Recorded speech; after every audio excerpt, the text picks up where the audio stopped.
ഇനി നമുക്ക് നിലവിലെ ചാമ്പ്യന്മാരിലേക്ക് വരും. എനിക്ക് തോന്നുന്നു സാറും അർജന്റീന ഫാനാണെന്നാണ് ഞാൻ മനസ്സിലാക്കുന്നത്. ഇല്ല, അങ്ങനെ എനിക്കങ്ങനെ ഒരു ഒരു ടീമായിട്ടൊരു ടീമിനോടില്ല. ഫാൻ ഇല്ല. ഓക്കെ, അപ്പോൾ അർജന്റീനയിലേക്ക് വരുമ്പോൾ വലിയൊരു സമ്മർദ്ദമൊന്നും ഇല്ലാത്ത രീതിയിലാണ് ഇറങ്ങുന്നത്. ഏറെക്കുറെ ഗ്രൂപ്പ് റൗണ്ടിലും മികച്ച രീതിയിൽ തന്നെ കളിക്കുന്നു. അപ്പോൾ അൾജീരിയക്കെതിരെയായാലും ഓസ്ട്രേലിയക്കെതിരെയായാലും ഒക്കെ നല്ല രീതിയിൽ കളിക്കുന്നു. അർജന്റീനയുടെ ഒരു മുന്നോട്ട് പോക്ക് എങ്ങനെയാണ് കാണുന്നത്?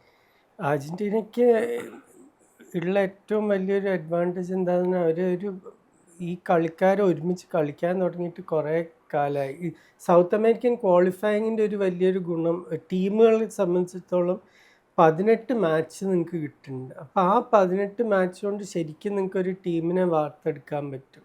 അതിന് മുമ്പും ഒരു സൈക്കിൾ ഈ കളിക്കാർ 2022 ലോകകപ്പിന് വേണ്ടി ഇതിൽ ഒരു എനിക്ക് തോന്നുന്നു ഒരു 60% കളിക്കാർ ആ സ്ക്വാഡിലും ഉണ്ടായിരുന്നു. കുറേ പേര് കഴിഞ്ഞ തവണത്തെ ഫൈനലിൽ കളിച്ച കളിക്കാരാണ് ഇപ്പോഴത്തെ 11 നോക്കുമ്പോൾ.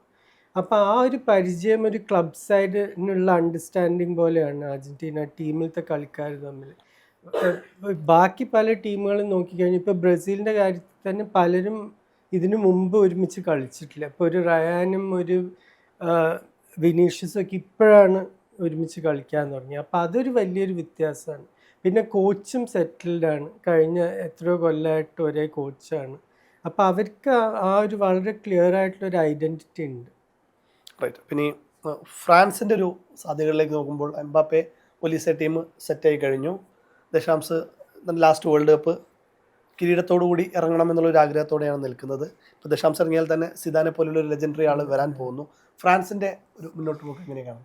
ഏറ്റവും മികച്ച സ്ക്വാഡ് എൻ്റെ അഭിപ്രായത്തിൽ ഫ്രാൻസാണ്. ഇപ്പോൾ അർജൻറ്റീനയുടെ 11 നമ്മൾ നോക്കിക്കഴിഞ്ഞാൽ അതിനൊരു മെസ്സിയും ഒരു ലൗട്ടാറോ മാർട്ടിനസിനെയും ഒരു ഡിപ്പോളിനെയും മാറ്റിക്കഴിഞ്ഞാൽ അവർക്ക് പകരം വരുന്ന കളിക്കാർ അതേ ലെവലിലായിരിക്കില്ല. മാർട്ടിനസിൻ്റെ കാര്യത്തിൽ ആൽവറസ് ഉണ്ട്, ശരിയാണ്. മറ്റേ 2 പൊസിഷനിലും നിങ്ങൾക്ക് ശരിക്കും ഒരു ലൈക്ക് ഫോർ ലൈക്ക് റിപ്ലേസ്മെൻ്റ് ഇല്ല.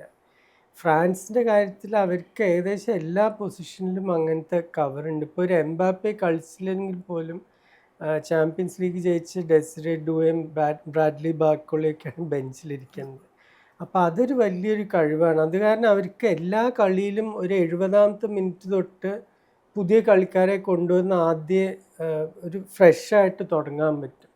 ആ ഒരു കഴിവ് മിക്ക ടീംസിനും ഇല്ല. ഇപ്പോൾ സ്പെയിനും അതേപോലെ. ഇപ്പോൾ യമാലിനെയും നിക്കോ വില്യംസിനെ മാറ്റി നിർത്തി അവരുടെ റീപ്ലേസ്മെൻറ്റ്സ് അത്ര മികച്ച ആ ലെവലിലുള്ള കളിക്കാരല്ല. വേൾഡ് ക്ലാസ് സ്ട്രൈക്കേഴ്സ് എപ്പോഴും ഫ്രാൻസിന് ഉണ്ടായിട്ടുണ്ട് തുടക്കം മുതൽ നോക്കുമ്പോൾ.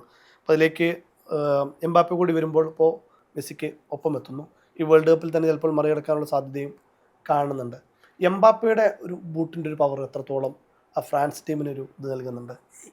ഇത്തവണ പ്രത്യേകിച്ചും എംബാപ്പെ സപ്ലൈ ചെയ്യാനുള്ള അനേക കളിക്കാരുണ്ട്. ഇപ്പോൾ എല്ലാവരുടെയും ശ്രദ്ധ ഒളീസയിലാണ്. ഒളീസ അങ്ങനത്തെ ഒരു ക്ലബ് സീസൺ കഴിഞ്ഞിട്ടാണ് വരുന്നത്. പക്ഷേ ഇപ്പോൾ ഒളീസ കളിച്ചില്ലെങ്കിലും അവർക്ക് റയൻ ചെർക്കി ഉണ്ട്. മിഡ്ഫീൽഡിൽ റാബിയോ എത്രയോ കൊല്ലം അനുഭവമുള്ള കളിക്കാരനാണ്. ചുവമനി എത്രയോ കൊല്ലമായിട്ട് ഫ്രാൻസിന് കളിക്കുന്ന കളിക്കാരനാണ്. മറ്റേ ബാർക്കുള, ഡെസ്രെ ഡുവെ, കുറേ പേര്. പിന്നെ ഫുൾ ബാക്ക് പൊസിഷൻസിലും എക്സ്പീരിയൻസ് ഉള്ള കളിക്കാരാണ്. അപ്പോൾ ഈ ത്രൂ ബോൾ കൊടുക്കാൻ കഴിവുള്ള അനേക കളിക്കാരുണ്ട്. എംബാപ്പയുടെ കളി എന്ന് പറഞ്ഞാൽ അതാണ് ശരിക്കും. ആ ത്രൂ ബോളും പിന്നെ ആ ഫസ്റ്റ് ടൈം ഫിനിഷിങ്ങിൻ്റെ ഗുണം. അതാ എനിക്ക് തോന്നുന്നു ആദ്യത്തെ മാച്ചിൽ നമ്മൾ കണ്ടു. ഒളീസയുടെ അത് സമനിലയിൽ നിൽക്കുന്ന കളി, ഒളീസയുടെ പാസ് ഫസ്റ്റ് ടൈം ഫിനിഷാണ്. ആ മത്സരത്തിൽ തന്നെ രണ്ടാമത്തെ ഗോളും ഗംഭീരമായിരുന്നു, ഒരു ലോങ് റേഞ്ചർ വരുന്നത്. ഇപ്പോൾ ഇനി പോർച്ചുഗലിലേക്ക് വരുമ്പോൾ, അപ്പോൾ ആദ്യത്തെ മത്സരത്തിൽ ഒരു ചെറിയ നിരാശയോടെയാണ് പോർച്ചുഗൽ തുടങ്ങുന്നത്. റോണോക്ക് ടച്ച് തന്നെ കിട്ടുന്നുണ്ടായിരുന്നില്ല. പക്ഷേ സ്വിച്ചിട്ട പോലെ ആ ടീമും ആ ക്യാമ്പും മാറിയ പോലെയാണ് തോന്നുന്നത്. സാറിന് എന്താ തോന്നുന്നത്? നാളത്തെ എക്സ്പീരിയൻസ് വെച്ചിട്ട് ആ ക്യാമ്പിൽ മൊത്തത്തിൽ പ്രശ്നങ്ങളുണ്ടോ? പ്രശ്നങ്ങളുണ്ടോയെന്ന് ചോദിച്ചാൽ അത് ഏതൊരു ടീം ഏത് സ്പോർട്ട് എടുത്താലും ഒരു മോശം റിസൾട്ടിന് ശേഷം പ്രശ്നങ്ങളുണ്ടാകും. കളിക്കാർ പരസ്പരം അങ്ങോട്ടും ഇങ്ങോട്ടും ഒക്കെ ഓരോന്ന് പറയും. അത് മനുഷ്യൻ്റെ നേച്ചർ അങ്ങനെയാണ്. നിങ്ങൾക്കൊരു നിരാശപ്പെടുത്തുന്ന ഒരു അനുഭവം കഴിഞ്ഞാൽ ആൾക്കാർ തമ്മിൽ തല്ലുന്നല്ല, പരസ്പരം വാക്കുകളൊക്കെ ഉണ്ടാവും. അത് ഒരു വലിയ കാര്യമില്ല, എല്ലാ സ്പോർട്സിലും നടക്കുന്നതാണ്. പക്ഷെ അത് കഴിഞ്ഞിട്ടുള്ള കളി അത് അത്ര ടഫ് കളിയായിരുന്നില്ല. മറ്റേ അൾജീരിയയുടെ അത്ര ടഫ് അല്ല. സോറി, അൾജീരിയ അല്ല, മറ്റേ കോങ്കോൻ്റെ അത്ര ടഫല്ല ഉസ്ബെക്കിസ്ഥാൻ. പക്ഷെ എന്നാലും അത് തുടങ്ങിയ രീതി ശരിക്കും ശ്രദ്ധയിൽപ്പെട്ടു. എന്താ വെച്ചാൽ അത് ആദ്യത്തെ കളി അവരുടെ പ്രശ്നം വളരെ സ്ലോ മൂവ്മെൻ്റ് ആയിരുന്നു. കോങ്കോനപ്പോൾ ഡീപ്പായി ഡിഫെൻഡ് ചെയ്യുന്ന ഒരു ടീമിന് ഇഷ്ടംപോലെ സമയമുണ്ട് ഡിഫെൻസ് ഓർഗനൈസ് ചെയ്യുന്നത്. എന്ന് വെച്ചാൽ ബോൾ മൂവ് ചെയ്തിരുന്ന അത്രയും സ്ലോ ആയിട്ടായിരുന്നു. ഉസ്ബെക്കിസ്ഥാൻ്റെ എതിരെ വളരെ സ്പീഡിൽ മൂവ് ചെയ്തു.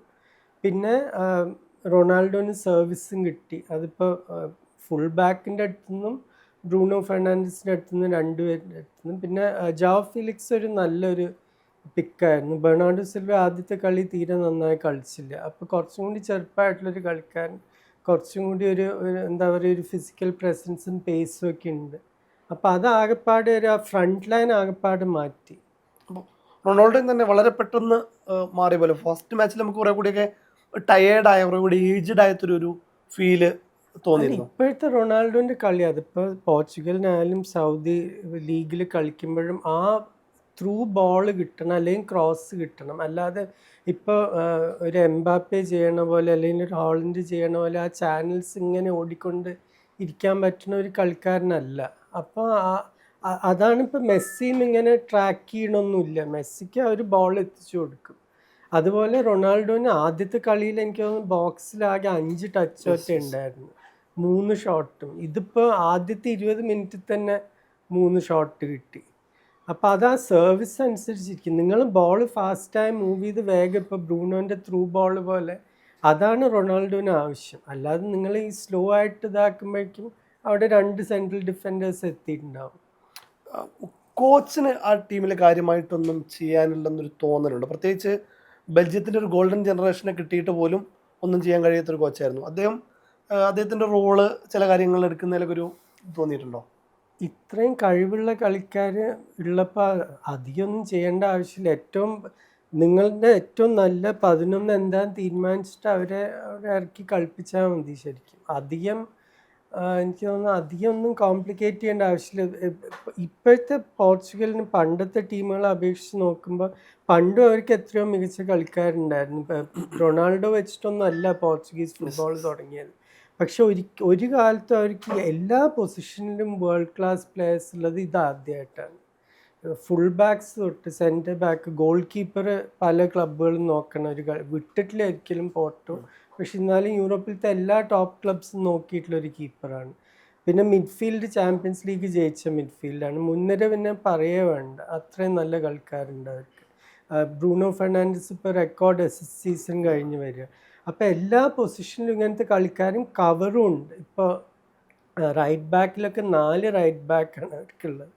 അപ്പം അങ്ങനെ നോക്കുമ്പോൾ ശരിക്കും ഈ ടീം ഇറങ്ങി കളിച്ചാൽ മതി. അതിനുള്ള ഡെപ്ത് ഉണ്ട്, കളി മാറ്റാനുള്ള സബ്സ്റ്റിറ്റ്യൂട്ട്സിൻ്റെ എല്ലാം ഉണ്ട്. സ്പെയിനിലേക്ക് വരുമ്പോൾ യമാലും നിക്കോ വില്യംസും ഇല്ലെങ്കിൽ അവിടെ പോയിട്ട് ഇത് കയറാൻ പറ്റിയ പ്ലേയേഴ്സ് ഇല്ല എന്നുള്ളൊരു പ്രശ്നമുണ്ട്. അത് നമ്മൾ ആദ്യത്തെ മത്സരത്തിൽ കണ്ടതാണ്. സ്പെയിനിൻ്റെ ഒരു മുന്നോട്ട് പോക്ക് എങ്ങനെയാണ് കാണുന്നത്? പ്രത്യേകിച്ച് ഇനി 32-ലൊക്കെ അവർക്ക് നല്ല ടൈറ്റ് മാച്ച് കിട്ടാൻ സാധ്യതയുണ്ട്. അതെ, അത് ഈ ഒരു ട്രഡീഷണൽ നമ്പർ 9 ഇല്ലാതെ കളിക്കുന്ന ടീംസിന് അവരുടെ ആ ഭാരം മുഴുവൻ ചുമക്കേണ്ടത് ആ വൈറ്റ് പ്ലേയേഴ്സാണ്. അപ്പോൾ നിങ്ങളുടെ വൈറ്റ് പ്ലേയേഴ്സ് യമാലും നിക്കോ വില്യംസ് ആണെങ്കിൽ അതൊരു പ്രശ്നമല്ല. അവരങ്ങനെ യൂറോ ജയിച്ചു, ഒയാർസബാൽ നമ്പർ 9 ആയിട്ട്. പക്ഷേ എല്ലാ കളിയിലും അതിപ്പോൾ നടന്നു എന്ന് വരില്ല. ഇപ്പോൾ ഒരു നല്ല ഫുൾ ബാക്സുള്ള ടീം, ഇപ്പോൾ ഒരു പോർച്ചുഗലൊക്കെ ആണെങ്കിൽ അവരെന്തായാലും ഒരു ന്യൂനോ മെൻഡസിനെ യമാലിൻ്റെ മേധ വയ്ക്കും. മറ്റവിടെ നല്ല ഡാലോ മറ്റേ ക്യാൻസലോ ആരെങ്കിലും ഉണ്ടാവും.